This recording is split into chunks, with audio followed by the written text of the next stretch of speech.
Merci donc. Vous avez bien chanté, mes compliments. Et une toute petite rectification, c'est notre ami de préférence, Maestro William, du BSG. C'est lui qui dirige ce groupe. Bravo. Et j'ai une annonce très importante pour vous, amis qui sont ici présents ce matin.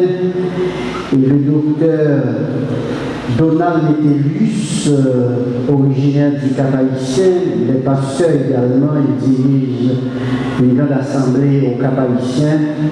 Il est le conseiller du président Smith Augustin du CTP. Il sera honoré ce dimanche pour la vente signature de son livre qui a pour titre Dernier rempart. Et cette vente signature sera faite à l'Époquet Café-Théâtre, route de Pivert, à partir de 10h du matin. C'est dimanche, si Dieu le veut, à partir de 10h. Veuillez passer au centre culturel L'Époquet Café-Théâtre pour retirer votre ouvrage, s'il vous plaît. Encore une fois, le titre de ce livre est Dernier rempart, quand les piliers de la société haïtienne s'effondrent. Cet ouvrage est écrit par le docteur Donald Métellus. C'est une personne passée de présentation.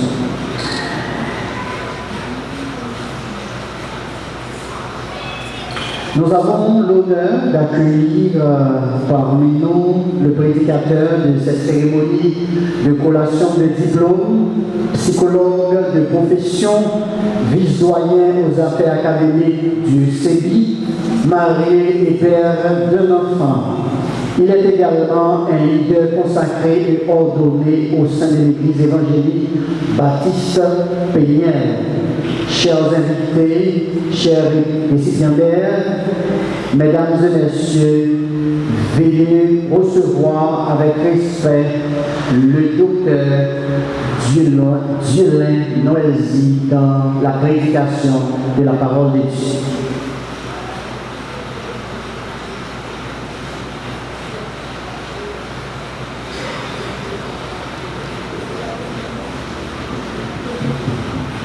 Bienvenue dans le Seigneur, que la paix et la grâce de Dieu vous soient données ce matin.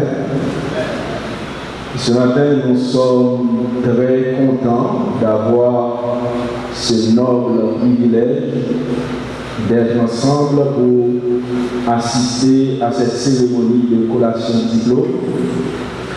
Je tiens à féliciter tous les étudiants qui ont fait choix du Centre d'études bibliques internationales pour leur formation.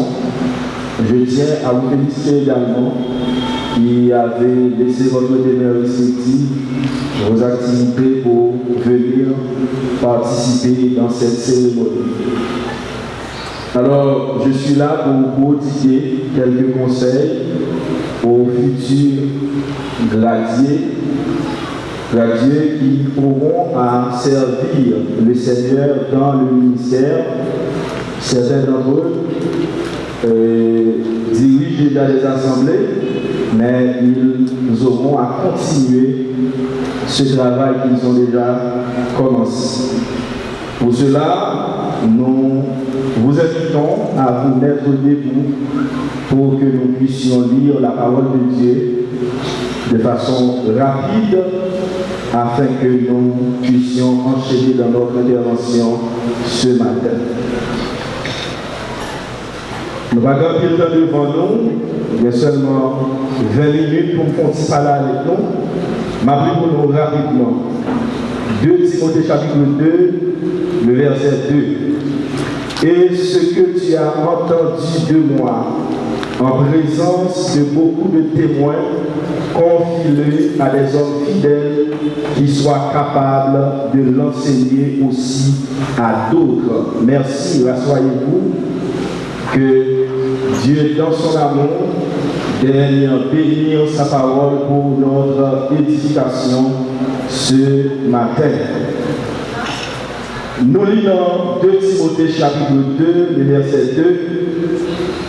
Nous en présence d'un icône, d'un patriarche, d'un homme de carrière qui influençait génération par là et qui vivait au soir de sa vie, s'est donné la peine d'écrire à son fils légitime Timothée pour lui prodiguer les derniers conseils d'un père.